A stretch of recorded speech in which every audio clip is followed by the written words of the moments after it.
Bien, entonces, continuando con Adrián en la cuestión de los sacramentos, ahora nos vamos a concentrar en la página 110, que es la orden sacerdotal, o sea, la ordenación sacerdotal, que también constituye otro de los sacramentos. Lo primero que dice Adrián al iniciar es que esta ordenación sacerdotal, la orden sacerdotal, consagra a quien la recibe como administrador ministerial de la iglesia. Este es, digamos, como el aspecto central, ¿no? Consagra a quien la recibe como un administrador ministerial de la gracia. Entonces, la función que cumple esta ordenación sacerdotal es ser un administrador, es el ministerio que va a realizar como administrador de la gracia. Y esto involucra un exceso inabarcable. De hecho, este exceso se traduce en lo siguiente. En la 111, más o menos como 5 renglones de que ha iniciado el párrafo, dice el libro: su yo personal, del que ha recibido la ordenación sacerdotal, pasa a ser posesión de la iglesia. ¿Qué quiere decir? Que el sacerdote ya no se pertenece más a sí mismo. Es una posesión total, pasa a ser posesión de la iglesia. Y dice, esas gracias personales que él recibe en la ordenación fluyen al tesoro de la iglesia. O sea, en el caso de la ordenación, uno de los aspectos que se ven es que el tesoro de la iglesia se incrementa. El tesoro de la iglesia finalmente, ¿no?, se ve incrementado precisamente por las gracias que recibe este sacerdote. Más o menos unos 7 renglones abajo dice, en todo lo que transmite puede donarse a sí mismo. Él distribuye a la vez la sustancia de la iglesia y su propia sustancia. Entonces, en la ordenación sacerdotal se confunde, vamos a decirlo así, la realidad misma del que ha recibido la ordenación. Lo que va a dar es la sustancia de la iglesia y por lo tanto también su propia sustancia. Dice, esto lo distingue esencialmente del laico. ¿Por qué? Porque en realidad, a diferencia del laico, la realidad del sacerdote lleva ya la marca de la eclesialidad. O sea, finalmente va a dar, ¿no?, en esta sustancia toda la realidad eclesial. Dice, regalándose a Dios, Él deviene un regalo para la comunidad. Entonces, el que recibe la ordenación sacerdotal, el que se consagra a Dios, recibe a cambio la gracia de ahora ser una donación finalmente para la comunidad. Es un regalo para la comunidad. Y por eso es que es, digamos, la manera en la que la iglesia comparte sus tesoros. Dice como 6 renglones abajo. Así, el sacerdote sacrifica toda su existencia personal al Señor y a la comunidad. Y haciendo esto, hace más cercano al Señor que se sacrifica en la hostia. Entonces, digamos que la misión principal del sacerdote consiste en hacer más cercano al Señor que se consagra en la hostia. Es establecer la plena cercanía del Señor con la comunidad. Y esto solo se puede llevar a cabo si el sacerdote en efecto consagra toda su persona. O sea, si en efecto es una donación a Dios, para que Dios entonces lo devuelva al servicio de la comunidad. Y dice con los 2 últimos renglones, este sacrificio, ¿no?, del sacerdote se enriquece. Cada confesión escuchada lo hace más puro. Cada hostia distribuida lo hace más rico, pues siempre lo traspasa el Señor, que es quien habla y actúa por su intermedio. En pocas palabras, el sacerdote finalmente recibe esta gracia de ser el intermediario del Señor. Y por ello, en esta gracia que está llena del Señor, cada confesión lo purifica más. Y cada hostia consagrada finalmente también lo enriquece más.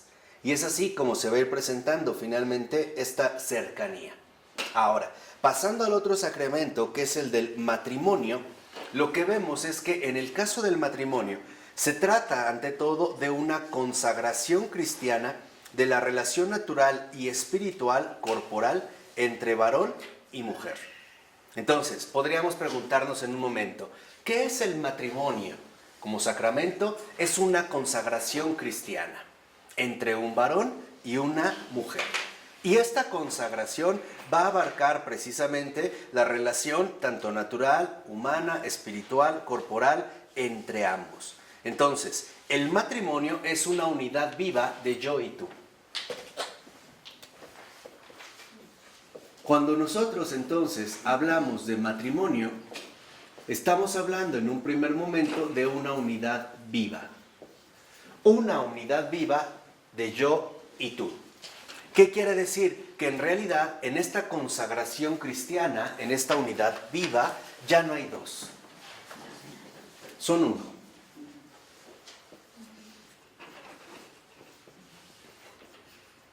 Ya no se trata de dos personas.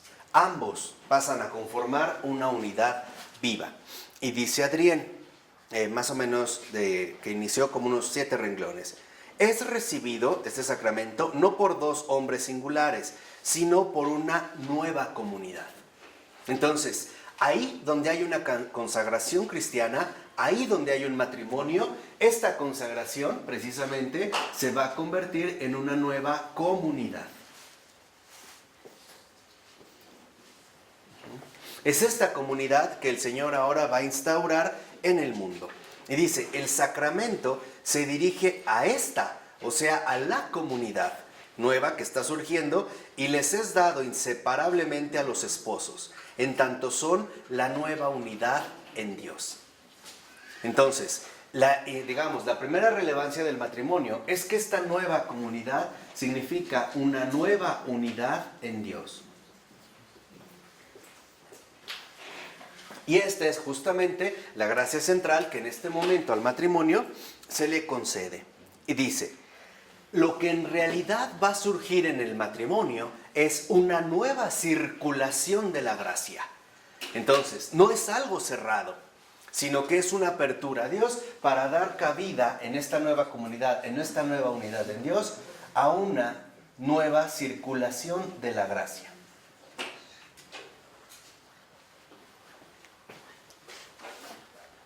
Y entonces significa que ahora, por ejemplo, lo que va a fundamentar el núcleo central del matrimonio no son ellos dos, es el niño. En este caso, el bebé. Ese es, digamos, el punto central de esta nueva circulación de la gracia. ¿Qué quiere decir? Que en realidad y en síntesis, tratando de resumir, lo fundamental del matrimonio consiste en que esta nueva comunidad no es más que la preparación para la nueva circulación de la gracia que Dios va a poner en marcha a través de los hijos. Que en este sentido, precisamente, Adrián le llama el niño. Dice, esta circulación de la gracia fue desde Dios a los individuos, a la iglesia y hacia Dios. Ahora, esta circulación va desde Dios a la comunidad matrimonial hasta el niño. Y por esta, o sea, por la comunidad matrimonial, hacia la iglesia y hacia Dios. Entonces, la gracia es regalada a la familia como una célula de la iglesia misma. En pocas palabras, esta nueva circulación de la gracia se va a traducir precisamente en la conformación de una familia. Que es, digamos, el propósito fundamental de esta unidad viva, o sea, el propósito fundamental de la consagración cristiana. Nosotros los vemos en la 113, desde el inicio, dice Adrián, en las gracias donadas a la familia, o sea, al matrimonio, estas gracias fluyen como por sí mismas hasta el niño. ¿Qué quiere decir? Que en realidad esta unidad viva, esta consagración cristiana, tiene como prioridad la aparición del niño. En este caso, vamos a decirlo así, de los hijos. Y dice, por cierto, aquí también yace un peligro, es decir, que la familia sea concebida como una comunidad cerrada, mientras ellas debe abrirse por completo a la comunidad de la iglesia. En síntesis, esta familia que ahora se ha fundado no es más que un miembro, una célula viva de la iglesia. Y por lo tanto, la consagración cristiana, es decir, el matrimonio, no es más que la apertura fundamental a la gracia que se vive en la iglesia. Y el matrimonio está al servicio de la iglesia, para que precisamente a través de esta manera se pueda dar esta apertura fundamental. De tal manera que entonces el matrimonio no se cierra en la familia, sino que el matrimonio está abierto precisamente a la iglesia. Dice más o menos de lo que leímos, como unos 7 renglones abajo. Pertenece a la esencia de esta gracia que ella nos hace amar al niño en Dios y a Dios en el niño. Nos hace abrir el espacio del amor terreno para permitirle ingresar a Dios y con Dios evidentemente también a la iglesia. En primer lugar, la gracia matrimonial es ciertamente la santificación de la vida entre los esposos.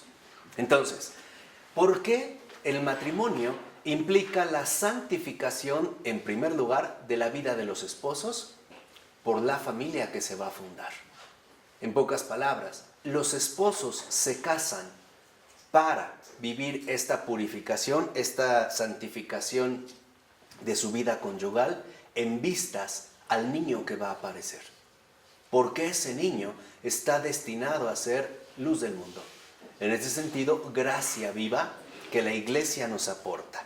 Dice a continuación, en tanto, lo que uno de ellos posee es obsequiado al otro, y por él se hace entonces fecundo. Por la fe, el amor y el sacrificio de uno, los dos siempre se santifican ambos. ¿Qué quiere decir? Que en el matrimonio lo que uno hace es siempre en beneficio del otro. De tal manera que si, por ejemplo, en un matrimonio decimos, es que mi esposo no va a misa, con que la esposa vaya es suficiente. Porque han conformado una unidad viva. El problema es que no vaya ninguno. Entonces están perdidos. Pero aquí lo que uno hace finalmente va a apoyar en último término a los dos. Entonces, ¿qué es lo que finalmente, no? Aquí se va a poner por medio la fecundidad. ¿Por qué? Fíjense, lo que dice más o menos unos 5 renglones antes de que acabe la página. En el sí cristiano de los esposos, cuando le dicen aceptas a... en este sí cristiano de los esposos está contenido el sí al niño, porque se dice sí al amor como a una gracia donada por Dios y fecundada a partir de Dios. El niño deja de ser entonces el resultado aparentemente casual de un amor entre hombres, entre seres humanos, lo que siempre ocurre si el amor es visto y realizado desde un punto de vista meramente humano e instintivo. En pocas palabras, el sí del matrimonio, el sí que se confirman mutuamente los esposos, es un sí a Dios. ¿Dónde va a obrar Dios de manera concreta? En los hijos. Pero para obrar en los hijos necesita la colaboración de los esposos, o sea, la santificación de ambos. ¿Cómo se van a santificar? En la vida conyugal. Ahí es donde va a entrar precisamente el proceso de santificación de los dos. Dice abajo, 2 renglones. El niño pone a ese ser humano, a ese amor humano ante un problema adicional y del todo nuevo. Ese amor debe pedir consejo sobre cómo ha de situarse ante esa nueva realidad. O sea, cuando no está contemplado como una auténtica consagración cristiana, entonces los padres no saben qué hacer con el hijo. Y entonces van pidiendo consejo sobre qué deben hacer, cómo educarlo, cómo apoyarlo. En cambio, dice Adrián, el niño de un matrimonio cristiano era afirmado y asumido desde el inicio como fruto de la gracia de Dios que se dona y, por cierto, como algo que pertenece a Dios y a la iglesia, donado a ellos y no librado al buen parecer de los padres, que como tal arraiga el amor de los padres aún más en Dios. Entonces, un matrimonio cristiano es el que acepta la gracia de la fecundidad de Dios entre ellos. Y por lo tanto, los hijos no son propiedad del padre, de los padres. Los hijos pertenecen a Dios y por lo tanto pertenecen a su iglesia. Entonces, todo matrimonio está llamado a encauzar a los hijos a la vida eclesial. No pueden, digámoslo así, llevar como una vida separada, o bien, o por decirlo así, al margen de la iglesia. Entonces, lo que aquí se ve es que cuando los esposos dicen sí, y lo dicen mutuamente, ahí se realiza una promesa de fecundidad. En pocas palabras, ¿para qué casarse cristianamente? Para que a Dios realice sus planes. y realice sus planes justamente a través de la ¿qué? De la familia. Hoy algo es evidente, las familias no colaboran con Dios, porque se casan sin estar realmente en comunión con la fecundidad o la promesa de fecundidad que Dios les aporta. Hoy mucha gente tiene hijos para sí mismo, para no quedarse solo, para que alguien lo acompañe, para que alguien lo vaya a visitar al asilo, etcétera, etcétera, etcétera. ¿Qué quiere decir? Que en realidad no son un matrimonio. Solamente son la reunión humana de un hombre y una mujer que por un resultado enteramente natural han tenido una visita inesperada. Entonces, cuando realmente comprendemos esta promesa de fecundidad, entonces es porque el matrimonio está dispuesto a que a Dios realice sus obras.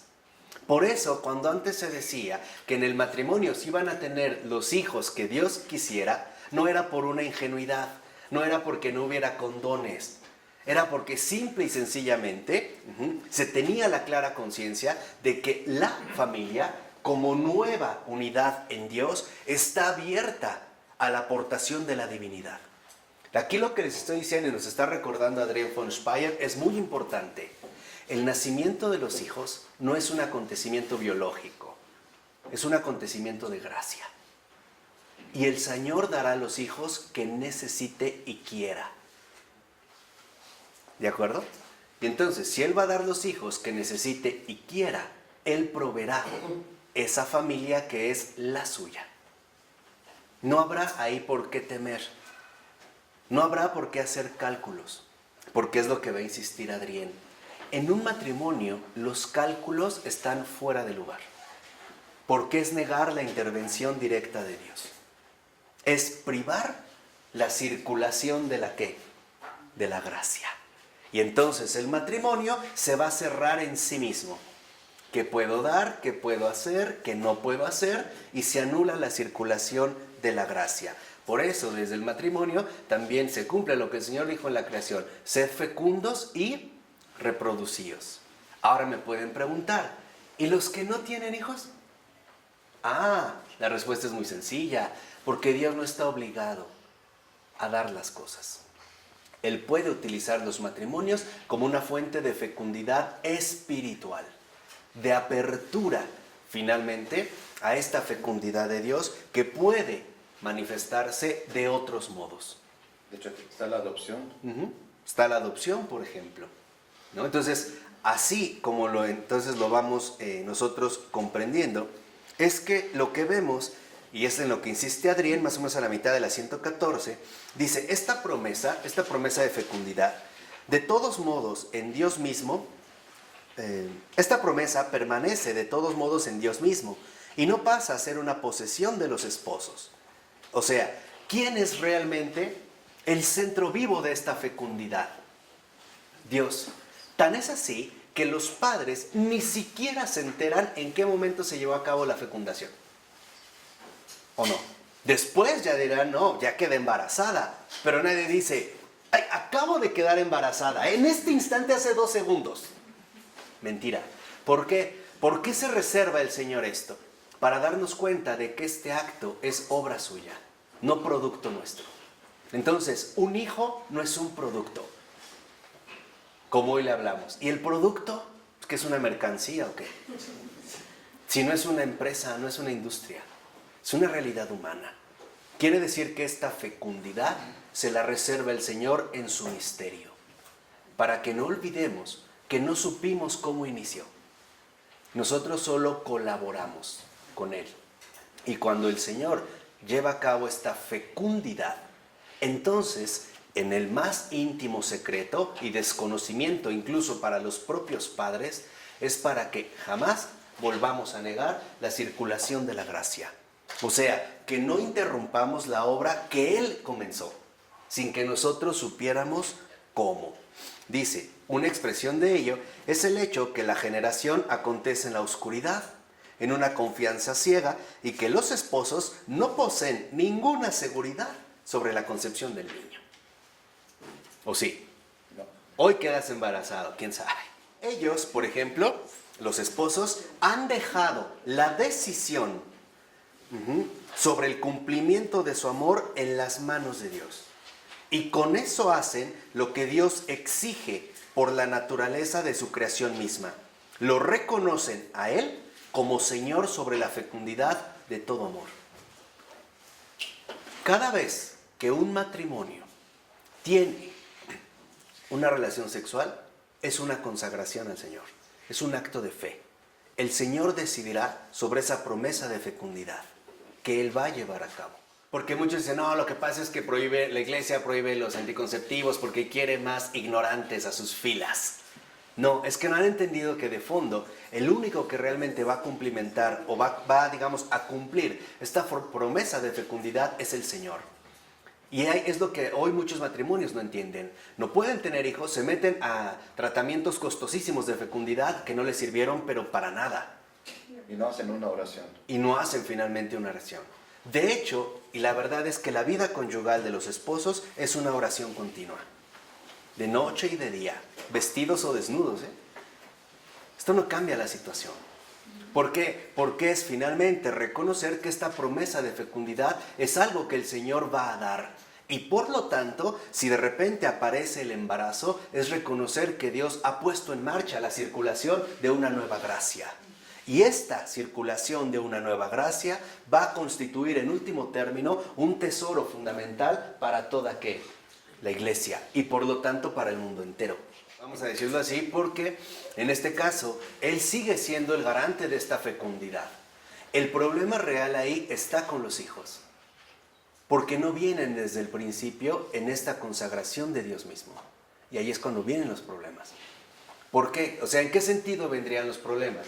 En el sentido de que esta circulación de la gracia se vio obstaculizada, porque no estaban dispuestos a realizar una verdadera consagración, una verdadera unidad viva. Y entonces los niños carecen, por así decirlo, de aquel trasfondo fundamental que los llevaría finalmente, ¿no?, a dirigirse hacia una vida en plenitud, una vida de gracia. Acuérdense, estamos hablando aquí en términos espirituales.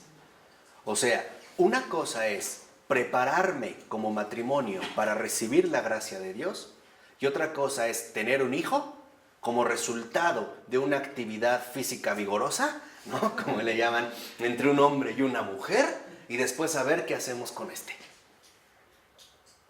No es lo mismo.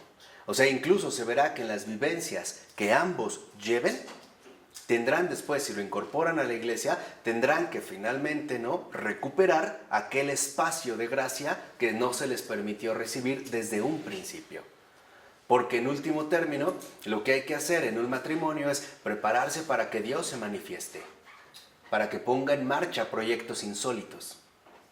Y aquí es a veces cuando vemos finalmente esta interrupción de la gracia, en gran medida también por los cálculos, ¿no? Por los cálculos a los que ya estamos como tan sometidos. Este es justo el problema fundamental, que no llevamos una auténtica vida de fe. Y entonces hacemos las cosas muy mal y después vienen los problemas. Y mientras más crezca el niño, peor van a ser los problemas. En el parto, finalmente, lo que importa no es si el niño nació o no nació, es la apertura inicial de dejar que Dios hiciera su obra. Si muere en el parto, está en el cielo. Esto es lo central, claro. Ahí está Santa Mola, Beretta-Mola, ¿no? Santa Antonieta Beretta-Mola. Ella fue una madre y murió en el parto. Una apertura a lo que Dios vaya a disponer, de la manera en la que quiera circular la gracia. Es que lo que pasa, o sea, hay que entender aquí que a lo que nos estamos refiriendo es una cuestión realmente de fondo. De hecho, curiosamente, podríamos decir, y es a lo que va a insistir Adrián, ¿por qué un hombre y una mujer se casan? Porque Dios tiene proyectado en ellos manifestar su gracia. ¿Cómo? A través de un hijo. Por eso los junta, por eso es que los va a reunir. No es gratuito, no es porque los dos se enamoraron locamente y ahora quieren vivir juntos. Hay un proyecto todavía mayor, dice Adrián a continuación. Por eso no se puede y no se debe calcular al niño, porque tampoco se puede calcular la gracia.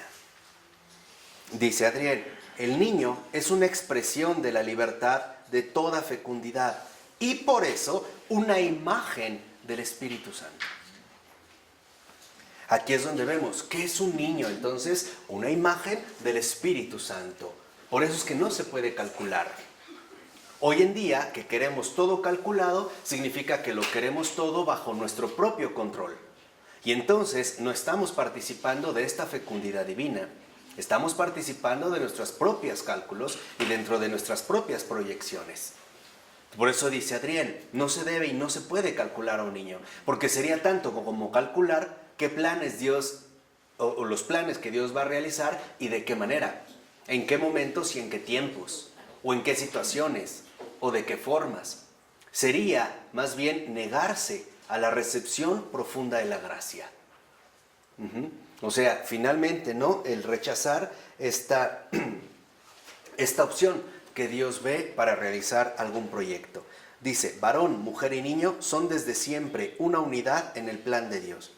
También como esta familia concreta son pensados y queridos en Dios como unidad. Esta mujer es determinada por Dios para este hombre y este niño es reservado a ambos. Entonces, en un matrimonio, ¿quién tiene la prioridad? El niño. El niño. No es él ni ella, es el niño. ¿Qué pasó, Isaías? Oye, Marco, ¿y los matrimonios que se separan ya no tienen gracia de Dios? No, sí. A lo que iba es, por ejemplo, un matrimonio que por lo regular se separa es porque en realidad no alcanzaron a llevar esta unión indisoluble. Pero esto quiere decir que algo falló desde el principio. Había que analizar cuáles fueron los motivos que se dieron. Por lo regular es por motivos precipitados o por falta de discernimiento. Lo que pasa, y es que esto es algo en lo que hemos insistido, y nos cuesta como trabajo asimilar. Casarse no es un juego. Y hoy se ve a la ligera. Hoy se piensa que casarse no es más que cumplir con un cierto protocolo social o con una exigencia social o tapar finalmente una especie de apariencia o suponer que como ya estamos casados vamos a hacer las porquerías que se nos antojen, ¿no? Tenemos, vamos a decirlo así, luz verde. Lo que hemos olvidado es la seriedad fundamental de estos sacramentos. Por eso, cuando no somos plenamente conscientes de lo que involucra el sacramento y lo hacemos a la ligera, cuando esto no funcionó, nos damos cuenta de la seriedad que esto conllevaba. ¿Cómo? No se puede repetir. Y aquí es lo que vimos. O sea, finalmente el no darnos cuenta que este matrimonio es, en último término, algo serio. No es una fiesta, ¿eh? El matrimonio no es una fiesta. Y eso a veces es lo que nos obsesiona, ¿no? La fiesta, los preparativos, díganmelo a nosotros, ¿no? No, es que ese no es el centro.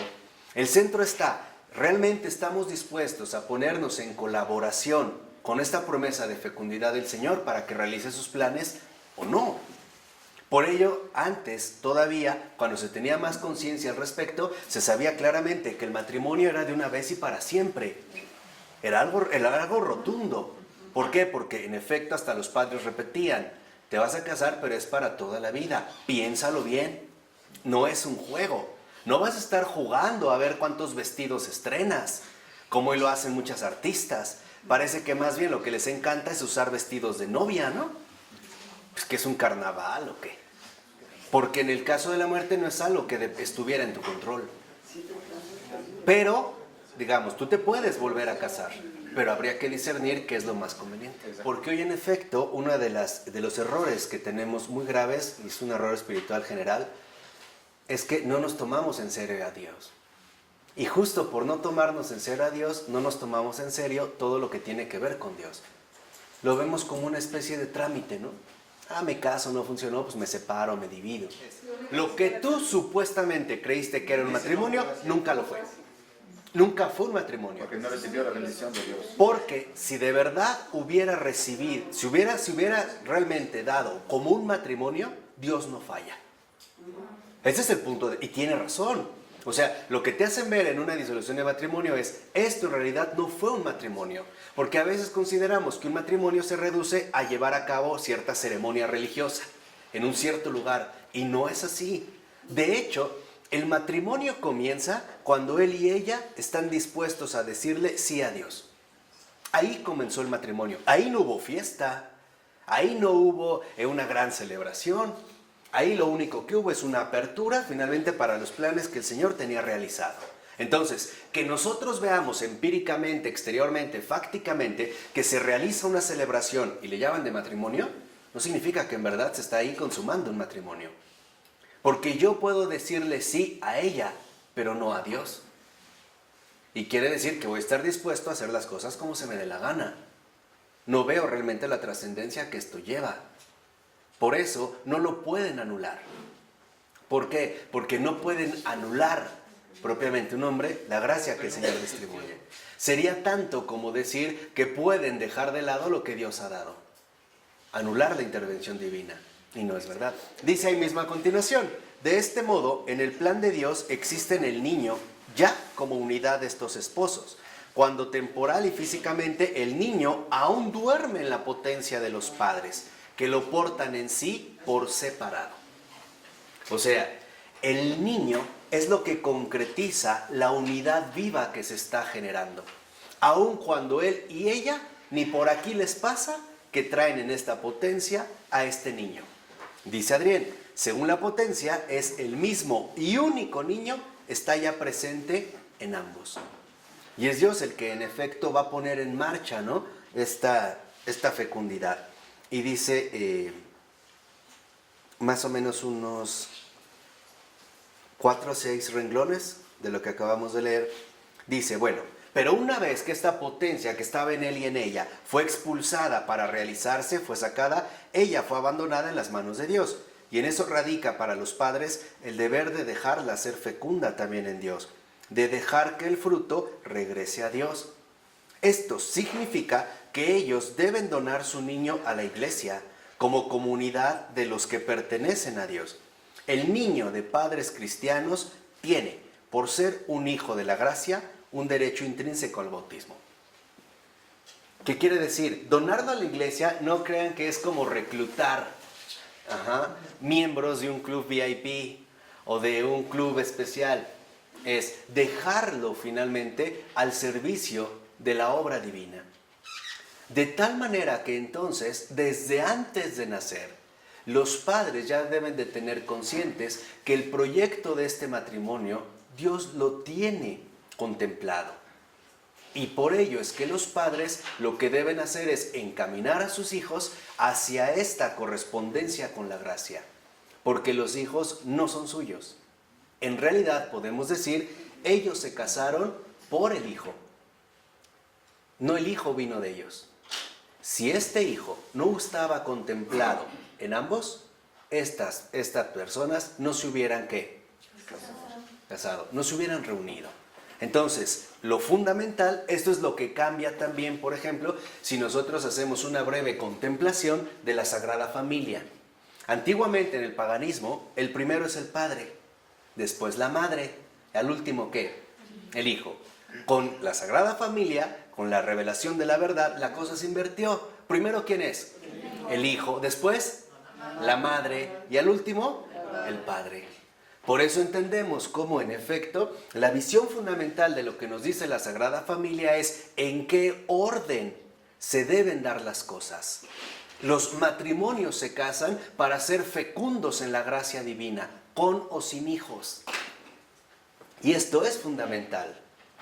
Es la simple apertura a que el Señor realice sus planes. Aquí es cuando hay matrimonios que se frustran porque consideran que por no tener hijos están incompletos. No están aceptando la gracia que el Señor también les está ofreciendo. O sea, vivir finalmente este matrimonio como Él lo quiere llevar a cabo, con o sin. Por eso aquí una de las cosas que nosotros debemos recomendar, son unos 6 renglones abajo, es que en el matrimonio cristiano los esposos se pertenecen en Dios. En su fe, amor y esperanza está siempre incluido el niño que Dios les quiere regalar. Dios puede pretender el niño para sí, por ejemplo, dándolo al sacerdocio o a la vida consagrada. ¿Por qué duele perder un hijo para la vida consagrada? Porque lo aferramos y decimos, no, este hijo es mío, Es posesión. esto es mío. Este es mío. Si yo lo vine a hacer, yo lo llevé en mi vientre, yo le di de comer, yo le cambié los pañales, yo lo llevé... No, mentira, es un engaño. Ese hijo no es tuyo. Ese hijo es de Dios. Y si realmente es un hijo de Dios, es un hijo para Dios. Para eso te casaste. No te casaste para finalmente autocomplacerte a ti. Soy papá. En lugar de decir soy papá, deberíamos de decir Dios ha hecho otra cosa, tiene grandes planes. Por eso se da un matrimonio. Cada vez que nace un niño, ahí finalmente, ¿no? Dios nos anuncia grandes planes, grandes proyectos. Y dice, y porque los padres ya en el sí de la celebración matrimonial estaban dispuestos a dejar ir al niño, el sacrificio pedido a los padres ya existe en el origen.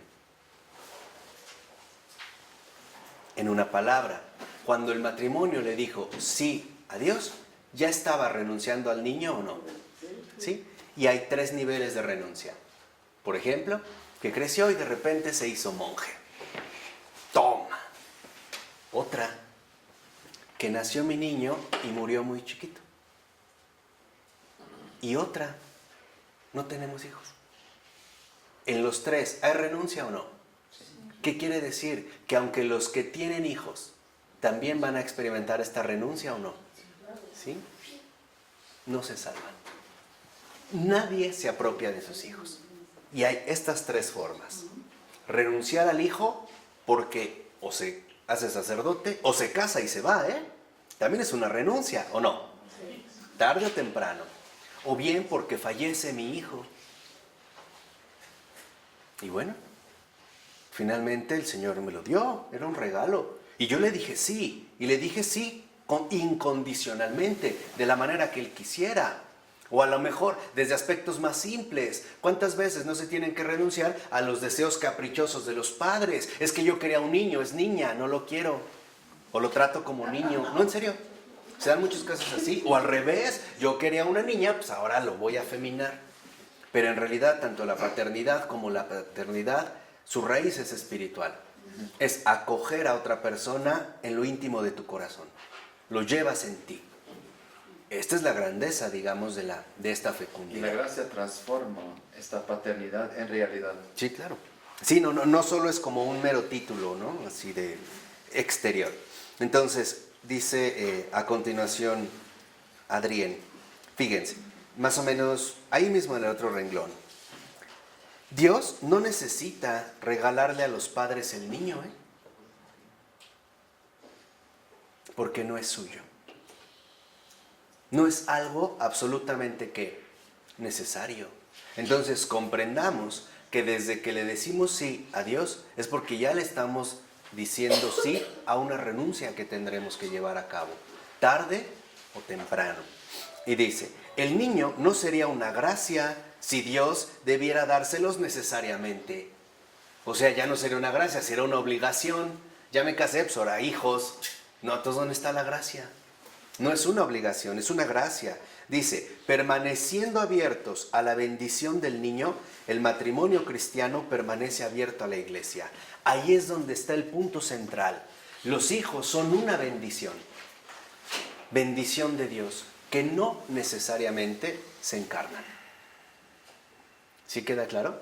Ese es el nivel profundo, es sí a Dios, es una bendición de Dios. Aunque no necesariamente se encarne, porque es gracia, no es obligación. Ya me cansé, pues ahora mándame 4, 3, 6, 7. No podemos calcular. No se puede realizar finalmente aquí un cálculo. Dice, todo matrimonio cristiano es bendecido por Dios y es fecundo en Dios, sea por la bendición de los niños o por la bendición del sacrificio. Entonces, ¿únicamente es bendecido un matrimonio con hijos? No. La bendición la recibe desde que le dijo sí al Señor. Esa es la bendición profunda del matrimonio. Dice, si Dios elige la segunda posibilidad, entonces se expande y crece la fecundidad del matrimonio de un modo espiritual y sobrenatural en la comunidad. Entonces, los matrimonios que no tienen hijos han recibido una bendición sobrenatural, cuya repercusión se va a ver finalmente dada justamente dentro de la comunidad. Y dice más o menos a la mitad de este párrafo. El matrimonio cristiano y la iglesia se identifican. Su relación mutua no se ha de entender de ninguna manera como si la fecundidad matrimonial regalase niños a la iglesia, que es lo que les decía. Es que te piden que tengas hijos para que los regales a la iglesia, ¿no? Para que siga habiendo feligreses. Y la fecundidad de la iglesia se alimentase de la del matrimonio. No, la fecundidad de la iglesia se alimenta únicamente de Dios, lo mismo que el matrimonio. No es un negocio o un intercambio. Lo que pasa es que esto, cuando se utiliza, por ejemplo, un método de planificación, lo que estamos haciendo es restringir la acción concreta de la gracia, o sea, de Dios en nuestras propias vidas. Lo que le estamos diciendo a Dios es muy sencillo. Las cosas se hacen como yo digo, no como tú quieras. Se invierte en los papeles. Ya no es la secuencia fundamental de la existencia cristiana. Primero Él, después tú, al último yo. O sea, primero Dios, después los hijos, al último yo. Lo invertimos y ahora decimos primero yo, después Él, si yo decido, al último tú. Lo que le estamos diciendo a Dios de fondo es: no me interesas. No te metas conmigo, no te metas en mi vida. Yo la voy a organizar a mi propio modo y a mi propia ¿qué? Manera. ¿Qué es lo que pasa? Que en nuestra mentalidad contemporánea nos creemos biológicamente autosuficientes, porque nos vendieron la falsa teoría de que la simple conjunción de un espermatozoide con un óvulo produce la formación de una mórula o multiplicación celular que dará como resultado un determinado producto. Esto conllevó un fuerte engaño espiritual. ¿Cuál es? No necesitas a Dios para tener hijos. Basta con que te reproduzcas, como los animales. Así de sencillo. Ese fue el gran engaño. Y entonces, al suponer que la reproducción familiar es un producto humano, pues entonces, sé tú mismo, no consultes a Dios para nada, y sé tú mismo, finalmente, el que organice su vida. Tú vas a decidir cuándo sí y cuándo no. Y esto no es, finalmente, Hassan, lo que de fondo abrió la puerta al aborto. ¿No era este el engaño diabólico que venía desde fondo? No tomes en cuenta los planes de Dios, tú planifica. Total, mira, siempre el razonamiento es el mismo. Mujer que aborta es porque estoy muy joven, no tengo un porvenir, no tenemos nada, ¿de qué vamos a vivir? ¿Para qué traemos un hijo a sufrir? Pura tontería. Y lo que de fondo finalmente esto propició era aparentemente una plena autonomía. Ahora el ser humano se va a convertir en su ley propia. ¿Por qué? Porque no vivimos en esta confianza plena hacia el Señor. Dice a continuación, fíjense, más o menos, no sé, unos 10 renglones antes de que acabe el párrafo. La iglesia misma fue dada a luz en la muerte de Cristo, cuando Cristo entregó su propia sustancia y su propia potencia sin poder controlarla más en sus efectos, o sea, en la perfecta oscuridad de Dios. En su palabra: en tus manos, Padre, entrego mi espíritu, el Señor se transforma en el arquetipo acabado del que engendra. En pocas palabras, el matrimonio está llamado a vivir esta, precisamente, fecundidad de Cristo. Padre, en tus manos encomiendo mi espíritu. Viviré en esta entrega de fe, que involucrará cierta oscuridad, seguro, pero es parte de lo que se exige. Pero como a nosotros ya no nos gusta ni depender ni confiar en Dios, sino tenerlo todo siempre bajo control, pues mejor ahora yo lo voy a regular en base a lo que veo. Y qué mejor que veo, por ejemplo, un condón o pastillas anticonceptivas o otras cosas todavía más drásticas. O sea, si Cristo dijo: en tus manos, Padre, entrego mi espíritu, ahora es como si nosotros dijéramos: en mis manos, yo que me llamo Padre, entrego mis cosas. O sea, hago finalmente lo que se me da la gana. Y dice a continuación: tan profundamente se olvida de sí, tan absolutamente se desprende de sí, que Él no restituye su espíritu en el espíritu del Padre, del cual lo había recibido, sino en las manos del Padre. ¿Qué quiere decir? Que el matrimonio es algo serio porque es un completo olvido de sí. Un absoluto ¿cuál es la palabra que utiliza Adrián? Un absoluto desprendimiento de sí.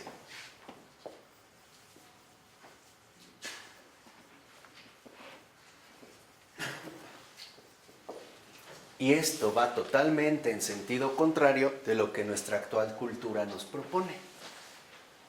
Hoy ya no sabemos vivir la renuncia. ¿O sí? No. Hoy ya no sabemos en lo que consiste el olvido de sí. Al contrario, siempre lo estamos recordando, ¿no? Es que yo. Nunca me desprendo, más bien acaparo. Necesito, quiero, hago, deshago. Pero no me doy cuenta que en un verdadero matrimonio solo se vivirá en plenitud esta gracia a través de un completo olvido de sí y de un absoluto desprendimiento de sí mismo. De tal manera que entonces yo sea el verdadero protagonista de esta unidad viva. Y eso involucra llevar una vida de fe, ¿o no? Sí, y esto involucra también la confianza plena en la providencia divina. Y también se da. Es más, yo he visto personas indigentes, viven en la calle y tienen a sus hijos. Le dijeron sí a Dios. Me dijeron, ay, pero duermo en la calle, no tengo que dormir. Lo aceptaron y llevaron un verdadero acto de fe. Hay personas que tienen 1000 casas y no aceptan la gracia divina, no aceptan colaborar con el Señor. Tienen perros, tienen cálculos, ¿no? Tienen sus propias restricciones. ¿Qué pasa? Y bueno, hay gente que no se casa. Entonces, ¿qué pasa en este caso? Ok. Con los que no se casan, en este sentido, es también porque no han entendido que el único estado de vida para el cristiano en el mundo puede ser o consagrado o casado. No hay más. No hay más. ¿Qué significa esto? Si tú no te casas es porque estás llamado a vivir una consagración de vida al Señor. Esta consagración se puede dar de manera sacerdotal o de manera laical, pero llevas una vida de soltero. No puedes estarle jugando al casado. Y esas son las opciones que vamos a tomar. O te casas o no te casas. Porque hoy en día la gente quiere vivir como soltero, pero jugarle a estar casado. Tengo mi pareja, voy esto, bla, bla, bla, pero tenemos nuestra vida. Y al revés, hoy los casados quieren llevar vida de solteros. Se casan, pero no cumplen con las exigencias conyugales. Cada quien su espacio, nos vemos, no nos relacionamos, somos novios. No. En orden, o casado o consagrado. Por eso es que todos estamos llamados a vivir la castidad. De hecho, de alguna o de otra manera, la castidad también está presente en el matrimonio. ¿En qué se? ¿Eh? Con la fidelidad. Sí, exactamente. O sea, se va a dar una castidad de corazón. ¿Con qué pureza te acercas a la otra persona? ¿Te aceptas con la vivencia de fe para que el Señor realice sus planes? ¿O te acercas con el encerramiento en sí para obtener un orgasmo? Que hoy es uno de los mitos contemporáneos, ¿no? La autosatisfacción.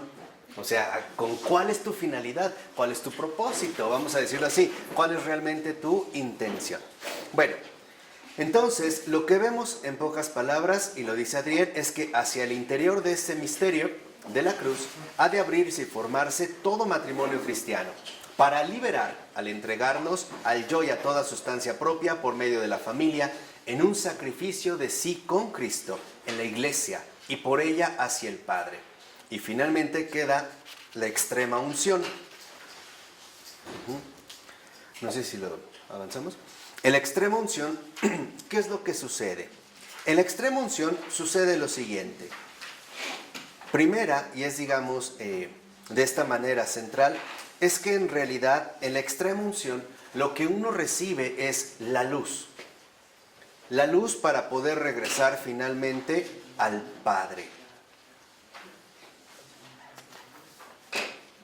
Si lo vemos en los dos últimos renglones de la 117, dice el texto: en la unción, el Señor ha dispuesto sobre la muerte de su cristiano, cuya muerte ha probado de antemano y cuya amargura ha vivido de antemano, y el moribundo solo necesita repetir lo dicho por él: en tus manos, Padre, entrego mi espíritu. ¿Qué quiere decir? Que en la extrema unción lo que se recibe es lo que dice dos renglones abajo. Con su sobreabundancia, el ungido debe aparecer frente a Dios dotado como un hermano de Cristo. De tal manera que entonces, con la extrema unción, la muerte se transfigura en la fecundidad infinita del Señor. Pues lo dice Adrián en el último renglón de este párrafo, pues en Dios toda muerte es fecunda. Es recibir la luz que pasa de la muerte a la vida, de la esterilidad natural a la fecundidad espiritual. Por ello, en síntesis, y lo vemos, dice al iniciar el otro párrafo, los 7 sacramentos juntos configuran la luz del mundo. Los 7 sacramentos son la luz del mundo. Y ya hablamos qué significa ser luz del mundo, ¿no? Dice, lo son porque en ellos la luz de Dios se hace asequible para el mundo. La nación sacerdotal, pero sí la consagración a Dios. Y ellos también tienen sus bodas con Cristo. También tienen el matrimonio, de otra manera, pero los 7. Entonces, los 7 en esta comunidad son justamente la acción del mundo. Y lo dice muy bien Adrián. En pocas palabras, ¿qué son los sacramentos? Son las acciones de Dios a los hombres. Esos son los sacramentos. ¿Qué son los sacramentos? Acciones de Dios a los hombres. Y dice, si lo ven en la 118, que es lo más importante, dice, quien los recibe, el que sea, recibe con ellos la exigencia de la luz, que se origine más luz. O sea, quien recibe un sacramento debe cuidar que otros también lo reciban, que se incremente la luz. Por eso que se supone que en esta exigencia de luz es que llevaríamos a bautizar a un niño, o a una confirmación, o a la confesión, o incluso en el testimonio de la orden sacerdotal, o en el matrimonio, que haya más luz. En la 119, como 5 renglones de que he iniciado, dice, pues el contenido de los sacramentos es el amor, y este es siempre la unidad inseparable del amor a Dios y del amor al prójimo. Entonces, estos sacramentos se van a extender a través del amor a Dios y el amor al prójimo. Cuando nosotros hacemos una confesión, es porque de fondo queremos también beneficiar al prójimo, no dañar a los demás, ¿o no? Mantenernos en la luz, no ser prisioneros otra vez de las tinieblas. Por ello, esta expresión en los sacramentos viva del amor de Dios se transforma en un acto visible. Y eso es lo que sostiene Adrián. Ahí el amor de Dios se hace un acto visible. Lo invisible repercute en lo visible. Ambas esferas no pueden ser separadas. Así que nada de que yo recibo el sacramento de la confesión en lo invisible y ahí se quedó, pero no se hizo nada visible. Error. El sacramento es un acto visible. Por eso es luz del mundo. Si no, no se realiza. Lo mismo que decía el Señor. El matrimonio, hoy en día, urgen matrimonios. ¿Por qué? Porque urgen familias, pero matrimonios santos, familias santas, testimonios de que Dios jamás ha retirado la gracia de sus criaturas y que está dispuesto a bendecirlos con gracias incalculables para el bien del mundo entero. Hoy, la mayoría de los jóvenes, tristemente, no se quiere casar. Le tiene pavor al matrimonio. Y tienen razón, porque esos no son matrimonios. Son simulacros, son fraudes. Pseudomatrimonios que en realidad estuvieron basados en la debilidad y en la miseria humana. Pero si realmente hubiera sido un matrimonio fundado en el amor de Dios, hubieran visto qué maravillas era capaz de dar. Maravillas extraordinarias. Hoy también urgen matrimonios, matrimonios cristianos, urgen hijos, pero hijos de familias, no hijos así, como si nada, ¿no? Dice a continuación, y esto no involucra que hay ninguna confusión de Dios y hombre. Lo dice más o menos unos 10 renglones antes de acabar. En ninguna parte se les hace más clara la escisión entre el pecador que ellos son y el Hijo de Dios que ellos devienen por la gracia sacramental del Señor, que precisamente en la recepción de los sacramentos. O sea, en los sacramentos nosotros tenemos clarísimo que por gracia devenimos en hijos de Dios, pero que somos recibidos como pecadores. Dice, en cuanto Dios realiza la unidad, se fortalece la dualidad. ¿Qué quiere decir? Que mantenemos las cosas en orden. Jamás olvidamos la verdad. Somos pecadores. Somos miseria. pero también está presente la misericordia divina que nos acoge como verdaderos hijos. Y dice, pero esta no es ninguna decisión trágica, porque nosotros desde la unidad retrocedemos a la distancia de la reverencia y de la misión. Y aquí es donde entra un punto central. Realmente vivir una vida sacramental es mantener la distancia de la reverencia. Dios es el que actúa. Y por lo tanto también conservarme en el núcleo vivo de la misión. De hecho, los sacramentos son el acto visible de mi misión en el mundo. Y este acto visible de mi misión en el mundo puede darse como sacerdote, como matrimonio, como consagrado. Pero es finalmente lo que nos lleva al núcleo fundamental de la misión. Por eso, en último término, para no caer en confusiones, San Bernardo decía que él nada más era un obrero de Dios. Alguien que hacía el trabajo que su Señor le había encargado. Y que el Señor es quien lo realiza. Eso era todo. ¿De acuerdo? Bien, vamos a dejarles aquí. En nombre del Padre, del Hijo y del Espíritu Santo. Amén.